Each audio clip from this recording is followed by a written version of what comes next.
New tensions have emerged this week between U.S. President Joe Biden's administration and Israeli Prime Minister Benjamin Netanyahu. And this over Netanyahu's criticism of U.S. withholding weapons supply.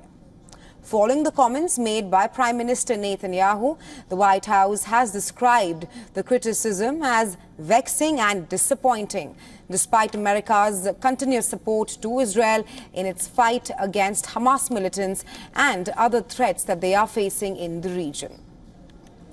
The previous day, White House press secretary also said that with the exception of one particular shipment of munitions, there are no pauses in other shipments.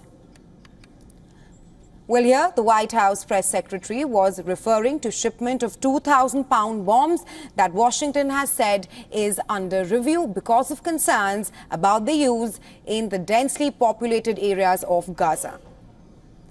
Now, with tensions between the two allies increasing by the day, according to a U.S. official, the two top advisors to Israeli Prime Minister, Israel's National Security Advisor, and Israel's Minister for Strategic Affairs will meet with White House National Security Advisor Jake Sullivan. On the other hand, United Nations Human Rights Office report has looked at 6 Israeli attacks in Gaza to look at the possibility of them being a war crime.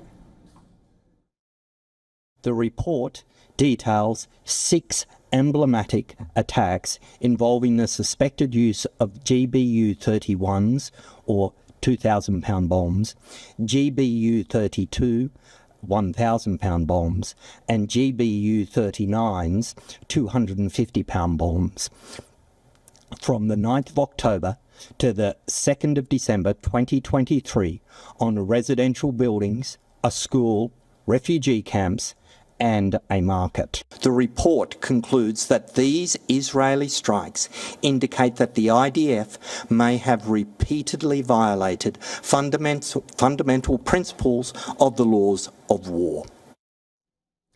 Despite world bodies raising their concerns regarding Israel repeatedly violating the laws of war in the conflict, Prime Minister Netanyahu has said that Israel will not leave Gaza until all hostages are returned. He will not leave the Gaza Strip until we return all our hostages, both the living and the dead. We are doing this mission and also many other missions, and for now it's better to be silent about it.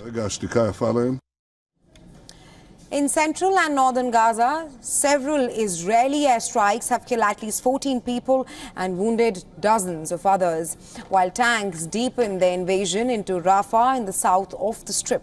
And in Khan Yunis, a school sheltering family that was also damaged after an Israeli airstrike hit a neighboring building.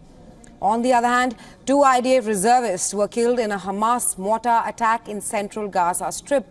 Their deaths bring the toll of Israeli soldiers being killed in the Gaza war to 314. Now, with clashes and Israeli strikes continuing across Gaza, the temporary U.S. pier aimed at boosting aid shipments has been reattached to the coast, and supply of humanitarian aid have also resumed to the war-ravaged Gaza Strip. This after the pier was removed due to poor sea conditions.